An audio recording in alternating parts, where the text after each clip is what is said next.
Hare Krishna. Association to Krishna में आपका फिर से स्वागत है।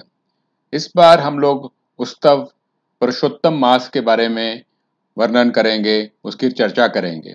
पुरुषोत्तम मास यानी कि भगवान के नाम का मास है। पुरुषोत्तम जो है भगवान का नाम भी है। पुरुषोत्तम मास या हमें जो है इस साल 2020 में जो है 18 तारीख से 18 सितंबर से स्टार्ट हो रहा है। जो पुरुषोत्तम मास है उसे अधिक मास भी कहा जाता है और काफी शुभ समय इसको माना जाता है। ये जो समय है 3 साल के बाद आ रहा है और इसी समय में अश्विन अधिक मास 19 साल के बाद आ रहा है, यानी कि ये समय वाकई में बहुत ही शुभ है। इस समय में भगवान विष्णु, भगवान कृष्ण की हम लोग पूजा करते हैं, आराधना करते हैं और माता लक्ष्मी से हम आशीर्वाद लेते हैं। उत्तर फल्गुन नक्षत्र ज्योतिषों के हिसाब से एक बहुत ही अच्छा समय है और इस समय में हमें प्रकाश और शीतलता मिलती है। ये शुभ समय है तथा इस समय में जो लोग धर्म ग्रंथ पढ़ते हैं, जो लोग जप करते हैं, जो लोग तप करते हैं, जो लोग व्रत करते हैं तथा दान करते हैं, उन्हें अधिक मास या पुरुषोत्तम मास का फल बहुत अच्छा मिलता है। पुरुषोत्तम मास की प्रस्तुत पूजा श्री भगवान राधा कृष्ण युगल की पूजा करने के सरल उपाय। अपने घर में श्री श्री राधा कृष्ण की मूर्ति अथवा चित्र के सामने पूजा करें। निम्नलिखित हरि नाम महामंत्र का नित्य से जप करें। हरे कृष्णा कृष्णा कृष्णा हरे हरे, हरे राम राम राम हरे हरे। जितना जप करेंगे उतना आपको फायदा मिलेगा। इस मास में कहते हैं कि जब आप भगवान का जो आप कीर्तन करते हैं, जप करते हैं, उसका आपको 1000 गुना ज्यादा लाभ मिलता है। श्रीमद् भागवतम तथा श्रीमद् भगवद गीता का वो करें, पढ़ें उसको। और श्री भगवद गीता का जो 15वां अध्याय है उस अध्याय को जरूर पढ़ें, क्योंकि 15वें अध्याय में पुरुषोत्तम मास के बारे में वर्णन आता है। श्री श्री राधा कृष्ण के सम्मुख घी का दीप जलाएं तथा आपको दान दीजिए और विशेषकर गौ सेवा करें और प्रसाद वितरण भी कीजिए। पवित्र नदियों में आप लोग स्नान कीजिए। सत्य भाषण करने का व्रत लीजिए। झूठ मत बोलें इस मास में, वैसे तो कभी भी नहीं बोलना चाहिए। भक्त, शास्त्र, ब्राह्मण, गो, साधु व पुरुषोत्तम मास व्रत करने वाले का कभी भी निंदन ना कीजिए। इसके अलावा ब्रह्म मुहूर्त में उठने की चेष्टा करें और हो सके तो दिन के दोपहर के 12 बजे तक व्रत रखें और आपकी यथाशक्ति हो सके तो आप लोग सिर्फ फलों का तथा सब्जियों का सेवन करें या दिन में सिर्फ एक बार प्रसाद का ग्रहण करें। पुरुषोत्तम मास के व्रत को अंत में किस प्रकार करना चाहिए? राधा गोविंद को आराधना करें एवं इस मंत्र का उच्चार करें। हे परम भगवान, हे सनातन, हे पुरुषोत्तम, हरे हरि, मैं आपके चरणों में बारंबार प्रणाम करता हूँ। आप एवं आपकी प्रियतमा श्रीमती राधा रानी कृपा पूर्वक मेरी भेंट को स्वीकार करें। मैं बारंबार अपने नमस्कार श्री राधा श्याम सुंदर को अर्पित करता हूँ, जो कि दिव्य पति वस्त्रों को अपनी सुंदर देह पर पहने हुए हैं। राधा श्याम सुंदर को पुष्पांजलि एवं दंडवत प्रणाम करें। अपनी यथाशक्ति 3, 5, 7, 9 या 11 ब्राह्मणों या वैष्णवों को दान अर्पित करें। योग्य ब्राह्मण वैष्णवों को भक्तों को श्रीमद् भागवतम का दान करें। दूसरे उपहार जो आप दे सकते हैं अपनी यथाशक्ति के साथ कृपा करके दें। इस प्रकार अपनी यथाशक्ति के हिसाब से व्रत करें। पुरुषोत्तम मास व्रत पालन करने के लाभ क्या हैं? लाभ हैं संपूर्ण पृथ्वी पर फैले तीर्थ स्थानों आपके शरीर में आकर वास करते हैं। जो श्रद्धा एवं भक्ति के साथ पुरुषोत्तम मास व्रत करता है वो जीवन के अंत में भगवत धाम यानी कि गोलक वृंदावन में वास करता है। इस प्रकार से इस व्रत को करने से हमें पुरुषोत्तम मास का पूरी तरह से लाभ मिलता है। हम श्रीला प्रभुपाद से कामना करते हैं कि वे आप पर कृपा करें ताकि आप सभी भक्तजन पुरुषोत्तम मास यानी अधिक मास का पूरे से पूरा लाभ उठा सकें। हरे कृष्णा। अब माता जी आपको पुरुषोत्तम मास की जो पद्म पुराण में जो कथा लिखी हुई है और जो उसकी महात्म है उसके बारे में आपको बताएंगे। हरे कृष्णा। हरे कृष्णा। एक बार हजारों ऋषि मुनिजन निमिषराय तीर्थ में यज्ञ करने में तत्पर थे। उसी समय श्री सूर्य गोस्वामी जी तीर्थ यात्रा के विभिन्न निमित्त भ्रमण करते हुए अपने शिष्यों के सहित वहां पर पधारे। उन्हें देखकर निमिषराय को के महर्षि जन उठकर खड़े हो गए एवं उन्हें बैठने के लिए सुंदर वेशादान प्रदान किया। मुनियों ने हाथ जोड़कर कहा, हे सूर्य जी, हम आप लोगों को भगवान की अद्भुत कथाओं को सुनने की इच्छा है। भगवान की अनेकों कथाएं हैं, किंतु उनमें से शुभ श्रेष्ठ हो जो हो सके श्रवण एवं पालन करने मात्र हम इस संसार से छूटकर भगवद्धाम को लौट सके, ऐसी भगवान की कल्याणकारी कथा को हम श्रवण करना चाहते हैं। शौनक आदि ऋषियों के आग्रह किए जाने पर श्री सूर्य गोस्वामी जी कहने लगे, हे विप्रो, मेरे वचनों को सुनो। मैं पहले पुष्कर तीर्थ गया और वहां हजारों तीर्थ में होता हुआ हस्तिनापुर गया। महाराजा परीक्षित अपने राज्य को छोड़कर अनेक पुण्यवान ऋषियों के साथ गंगा तट पर बैठे हुए थे। इतने में मैं वहां पर श्री कृष्ण भगवान के चरण कमलों में मन को लगाए महामुनि वेद व्यास जी के पुत्र श्री सुखदेव गोस्वामी जी पधारे। उनको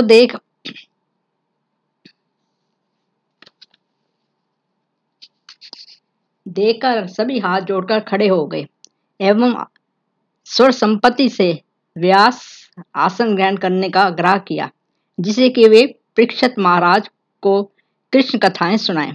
हे ऋषियों, इस प्रकार श्री सुखदेव जी के द्वारा राजा परीक्षित को कही गई श्रीमद् भागवतम की अद्भुत कथा मैं आपको सुनाता हूँ। बहुत समय पूर्व नारद जी विचरते हुए श्री नारायण ऋषि के निवास स्थान बद्री आश्रम में पहुंचे। श्री नारायण की स्तुति करते हुए नारद जी कहने लगे, हे देवादिदेव, संसार में स्वामी दया सिंधु, आप सत्यवादी हो। हे भगवान, इस भौतिक जगत में सब प्राणियों के हृदय विषयों में आसक्त हैं। स्त्री पुत्र आदि के मोह में फंसे हुए गृहस्थ एवं मेरे जैसे पुरुष साधु दोनों का हित करने वाली लाभदायक कथा व्रत कुछ विचार कर बतलाइए। नारद जी के ऐसे वचनों को सुनकर भगवान नारायण हंसकर नारद जी से कहने लगे, हे नारद, परम पुरुषोत्तम भगवान श्री कृष्ण की पुण्य कथा को सुने। हे नारद, भगवान कृष्ण की अनेक कथाओं को आप जानते हो, किंतु फिर भी दरिद्रता को हरने वाला, यश और शेष पुत्रों को देने वाला, भगवत धाम प्राप्त करवाने वाला तो शीघ्र सेवन योग्य ऐसे अद्भुत पुरुषोत्तम माते को मैं आपसे कहता हूँ। नारद जी कहने लगे, हे प्रभु, मैंने कार्तिक चैत्र आदि मास की महिमा तो सुनी है, किंतु पुरुषोत्तम मास के बारे में नहीं सुना। ये पुरुषोत्तम कौन सा मास है और ये कैसे हुआ है, सुनाइए, कृपा कर सुनाइए। ये सब आप मुझसे कहिए। इस मास का स्वरूप और विधान मुझे कहिए।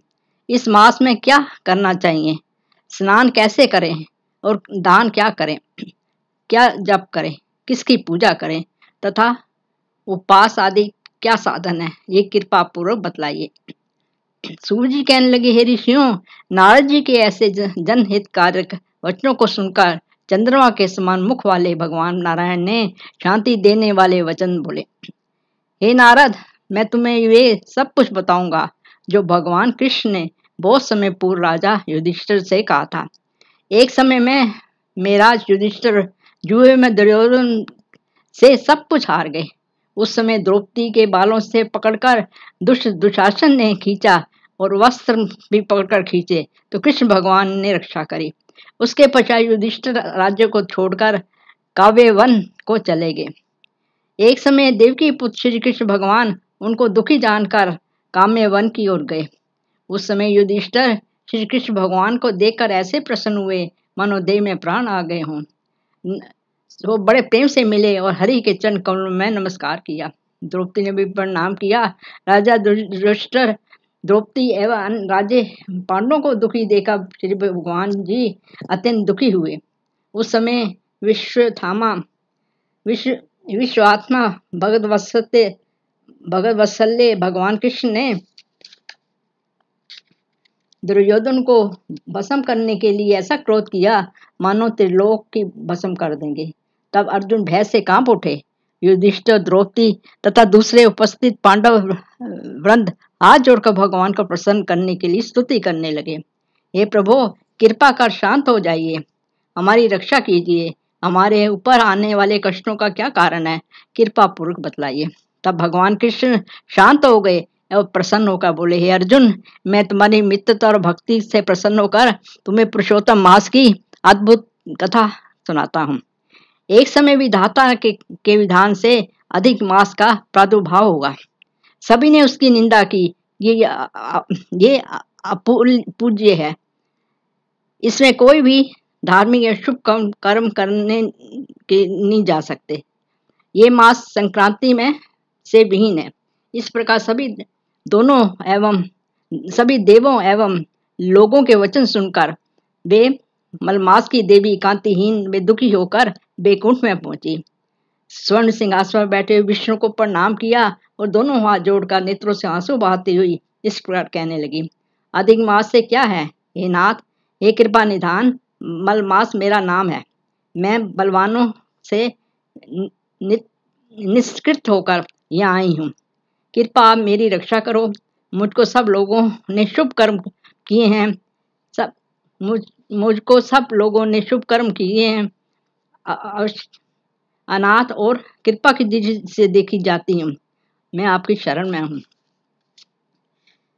इस प्रकार भगवान विष्णु से कहकर मलिन मुख मलमास श्री कृष्ण के आगे आंसू बहाते हुए बैठ गई। तब विष्णु मलमास से कहने लगे, तुम अत्यंत दुख में डूबी हो, ऐसी प्यारी दुख तुम्हारे मन में क्या है? तुम किसी प्रकार का शोक मत करो, मैं तुम्हारा उद्धार करूंगा। मेरे शरण में आकर तुम शोक करने योग्य नहीं हो।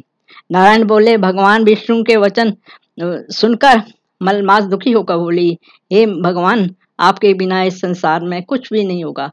मैं भगवान, मेरे दुर्भाग्य की पीड़ा को क्या आप नहीं जानते?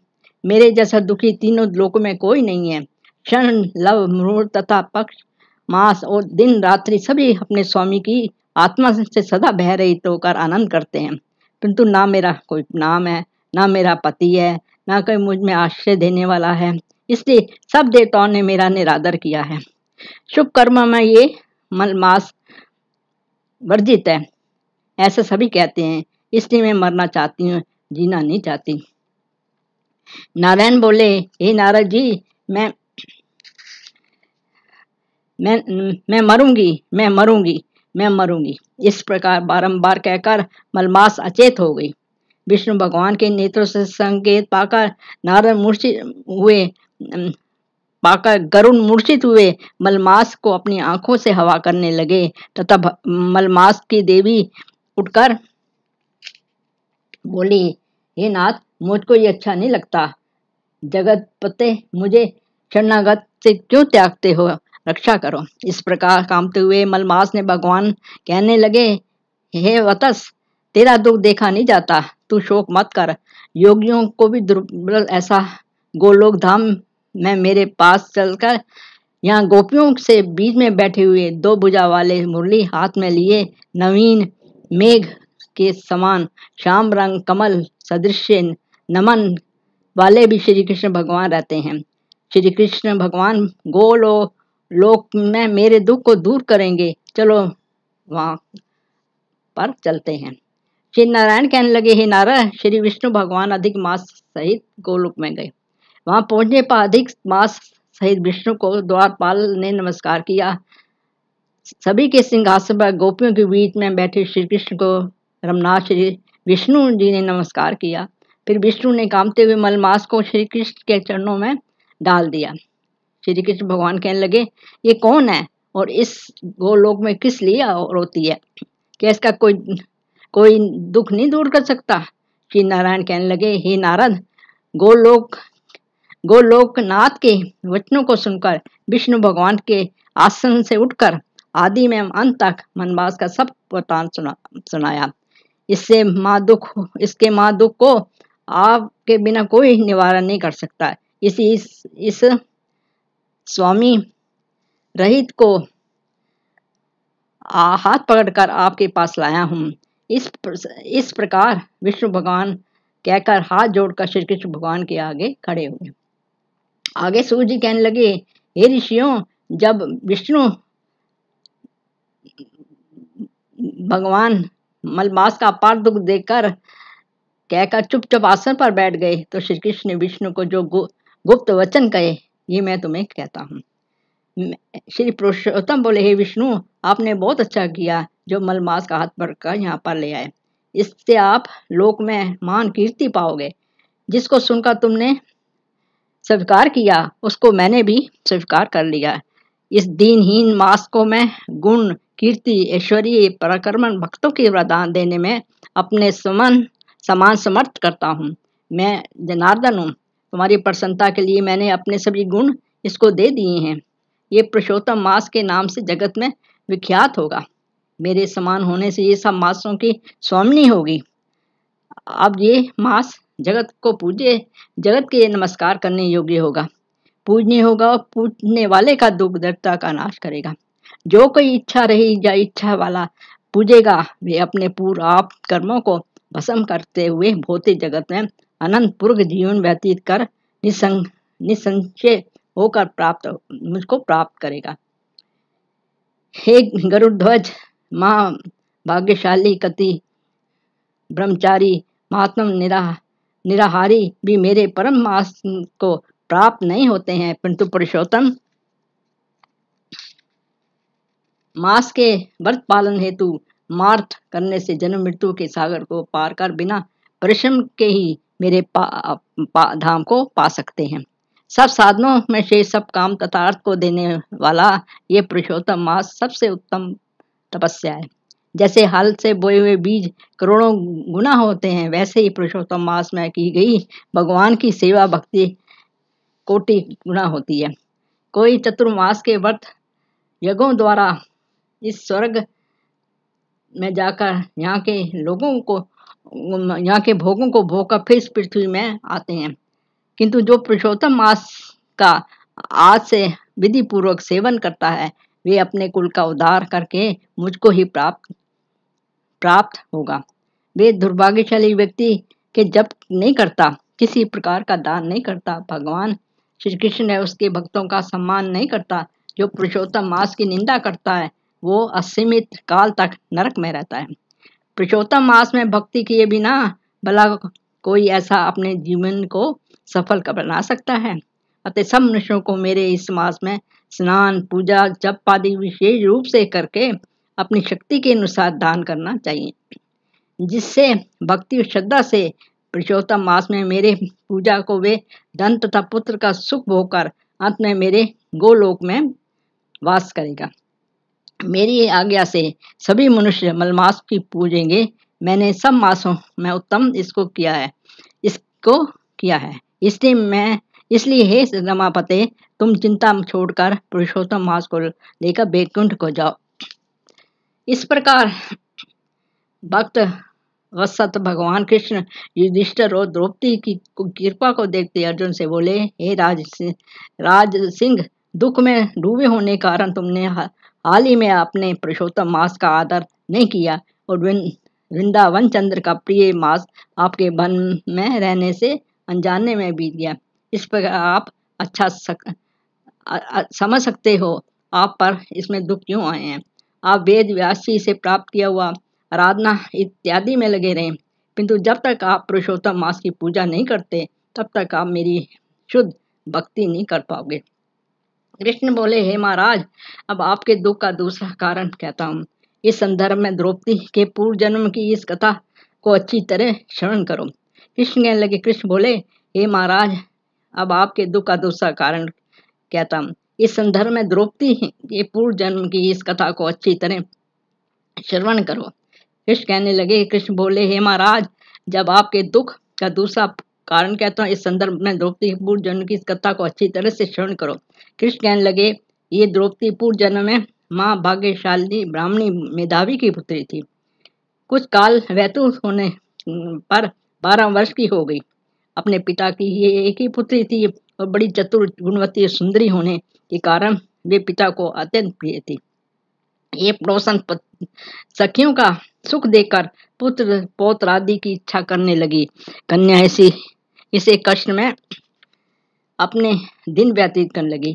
कुछ समय पश्चात मेधावी ऋषि भगवान कृष्ण का नामोच्चारण करते हुए शरीर को त्याग गए। इसके पश्चात पुत्री की स्थिति और भी दुस्तर हो गई। पिता की मृत्यु के कुछ समय बाद उपरांत भाग्यवश एक मित्र उस वन में अपनी इच्छा के निवारण करते हुए माँ कोप वाले दुर्वासा मुनि उसके आश्रम में पहुंचे। शोक सागर में डूबी हुई उस कन्या ने नाना प्रकार के फलों से आदर करके मुनि का पूजन किया। फिर मुनि कन्या आदर से कहने लगी, मुनि, आपको नमस्कार है। मुझ दुर्भागिन के आश्रम में आपको कैसे आना हुआ? आपके आने से मेरे भाग्य का उदय हो गया। मैं दुख पीड़ित किस प्रकार जीवन निर्वाह करूं? ये तपोनिधे, मेरे दुख को दूर करने का उपाय जल्दी करिए। ऋषि कहने लगे, हे सुंदरी, अब से तीसरा मास पुरुषोत्तम मास आएगा। इसके पवित्र नदियों में स्नान करने से मनुष्य पूर्ण मन से दोष रहित हो जाता है।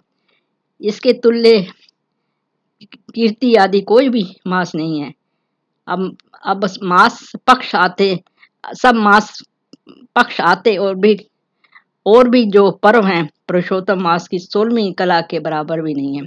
12,000 वर्ष गंगा में स्नान करने से जो फल मिलता है और सिंह के बृहस्पति राशि में प्रवेश करने के समय में गोदावरी अथवा गंगा में स्नान करने से जो फल मिलता है वही फल कहीं भी पुरुषोत्तम मास में एक बार पवित्र नदी में स्नान करने से पुरुषोत्तम मास में एक ही बार पवित्र नदी में स्नान करने से प्राप्त हो जाता है। ये श्री कृष्ण का प्रिय मास है। इसमें स्नान, दान आदि करने से आपको सब मनोवांछित फलों की प्राप्ति होती है और आपको अपने दुखों से छुटकारा मिलता है। इसलिए आने वाले पुरुषोत्तम मास की सेवा सावधानी एवं श्रद्धा से करो। श्री कृष्ण कहने लगे, हे अर्जुन, मुनि के वचन सुनकर भावों से प्रेरित होकर वे मूड वाला क्रोधित होकर बोली, ये ब्राह्मण, मुझको आपके वचन ठीक नहीं लगे। माघ आदि मास किस प्रकार थोड़ा फल देने वाले हैं और कीर्ति आदि मास को भी कैसे कम जानते हो? क्या सेवा किया हुआ वैशाख मास इच्छित फल नहीं देता? ये तो मन मास सब कर्मों में निंदित है।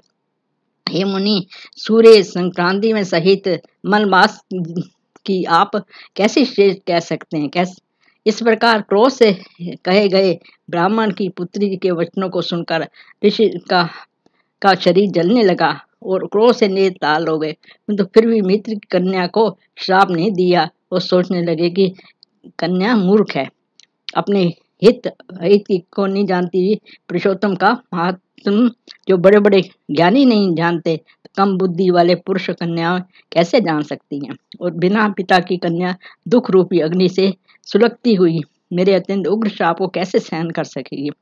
ऐसी उत्पन्न हुई क्रोध को दूर करते हुए स्वस्थ होकर व्याकुल कन्या से कहने लगे, तो दुखी और नादान है, इसलिए तेरे पर मेरा कुछ भी कोप नहीं।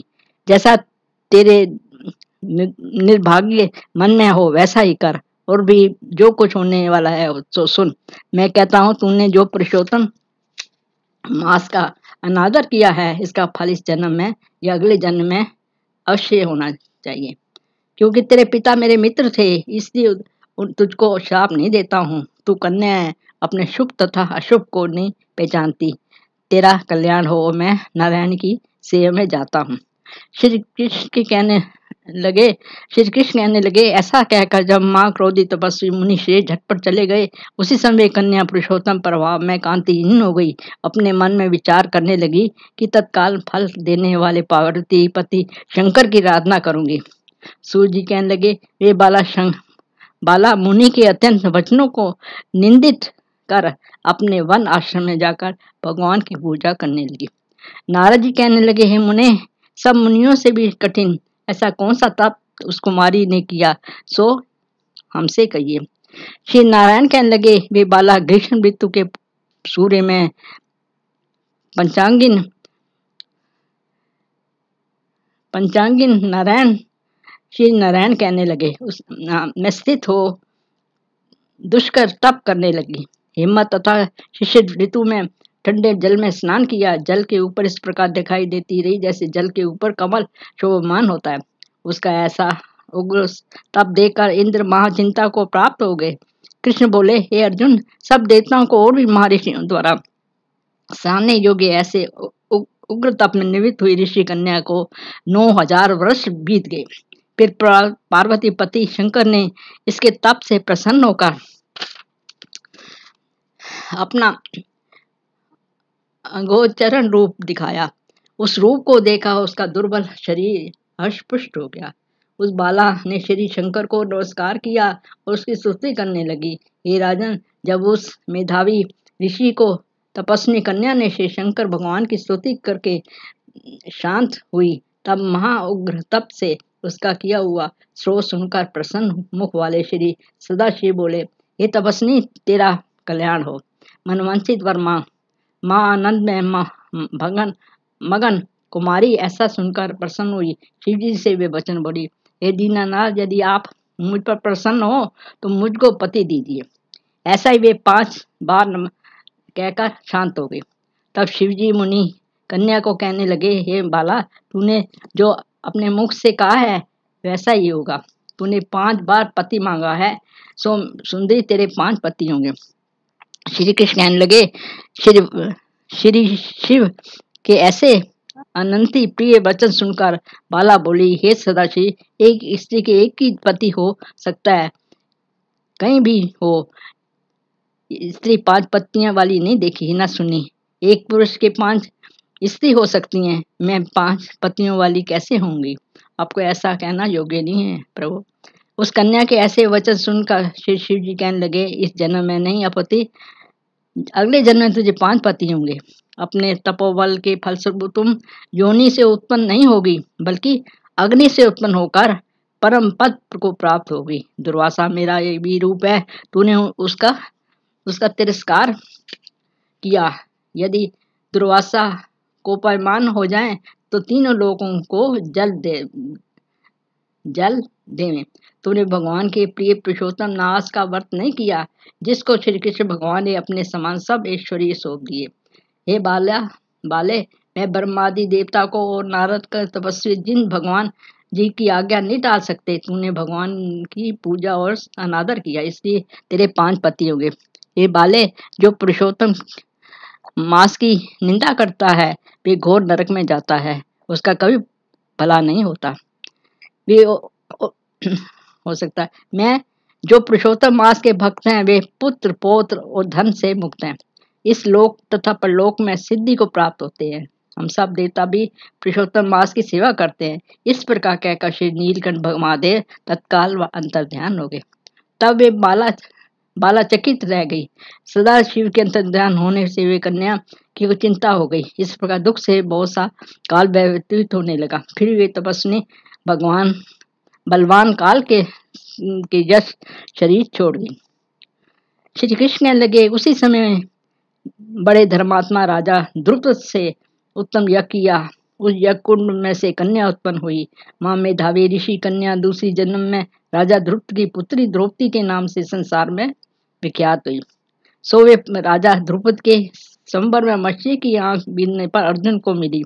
पुरुषोत्तम का अनादर करने से दुष्ट दुशासन ने उसकी वो बालों से पकड़कर खींचा, परंतु उस समय वे बारंबार मेरे नामों को याद करने लगी। श्री कृष्ण कहने लगे कि यदि द्रौपदी को मैं भूल नहीं गया था तो भी मेरे को स्मरण आई, और अर्जुन मैं तत्पश्चात ही गरुड़ पर चढ़कर आया और अनेक प्रकार के खींचे हुए तीर को इतना बढ़ाया कि दुशासन उसको खींचा हुआ अचेत होकर गिर गया।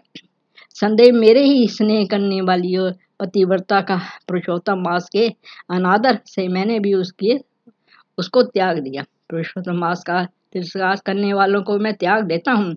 इसी सब प्रकार से पुरुषोत्तम मास ऋषियों और देवताओं को भी मैं सेवन योग्य हूँ। फिर मनुष्यों को तो अत्यंत ही मनवांछित फल देने वाला है। इसलिए आने वाले पुरुषोत्तम मास की आराधना करो।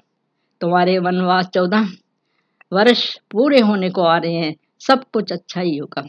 श्री नारायण कहने लगे इस प्रकार श्री कृष्ण द्रौपदी और पांडवों को समझा कर द्वारका पर ही चले गए। श्री द्वारकानाथ के जाने पर युधिष्ठिर अपने भाइयों सहित तप करते हुए तीर्थों से विचरने लगे। इस प्रकार सब तीर्थों में विचरते हुए पांडव पुरुषोत्तम मास के आने पर विधिवत उसका वध करने लगे और 14 वर्ष तक व्यतीत हो जाने पर श्री कृष्ण भगवान की कृपा से कंटक राज्य को प्राप्त किया। नारायण कहने लगे हे नारद, इस प्रकार प्राणों को प्रतिमा में रखकर श्री पुरुषोत्तम भगवान का ध्यान करें और इस प्रकार कहें, हे देव देवेश, हे पुरुषोत्तम, मैं ये आसन श्री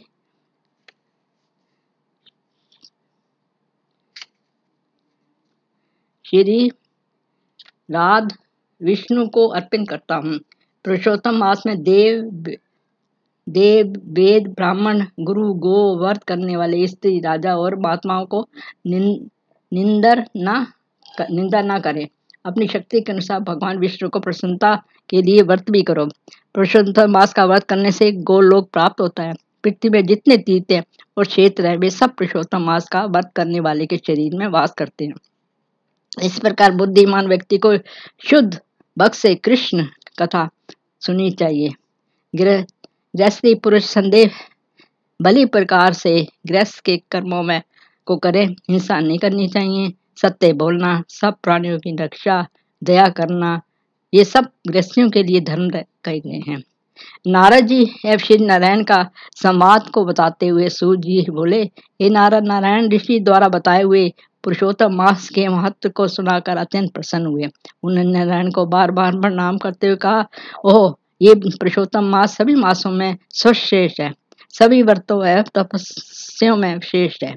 अगर कोई मात श्रद्धा पूर्वक पुरुषोत्तम मास के महत्व का श्रवण करता है तो उसके पाप कर्म तत्क्षण नष्ट हो जाएंगे और वे भगवान पुरुषोत्तम की भक्ति को प्राप्त होगा।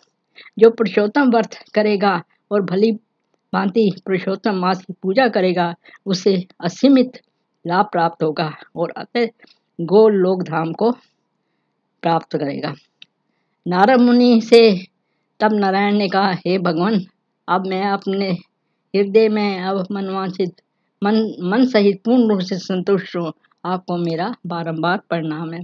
इस प्रकार पुरुषोत्तम मास का माहात्म्य बताने के बाद श्री सूत गोस्वामी ने निमिषराय में कृतित ऋषियों से आज्ञा ली। उनकी प्रदक्षिणा कर नमस्कार करके अपना कृत्य करने के लिए गंगा जी की ओर चल दिए और निमिषराय में रहने वाले मुनि आपस में इस प्रकार कहने लगे, ये पुरुषोत्तम मास का महत्व है। आप अत्यंत श्रेष्ठ और पुरुषोत्तम समान है, पुराना समान है, जितना मान है ये पुरुषोत्तम मास। हरे कृष्णा। अभी आपने माता जी से पूरी पुरुषोत्तम मास की कथा सुनी, जो कि पद्म पुराण में वर्णित है। आपसे आग्रह है कि भगवत गीता का जो 15वां चैप्टर है उसको जरूर पढ़ें, और पुरुषोत्तम मास जो कि सारे मासों में श्रेष्ठ माना जाता है, उस मास को पूरी तरह से भगवान कृष्ण की भक्ति में लीन करें, समय लगाएं और भक्ति करें। हरे कृष्णा।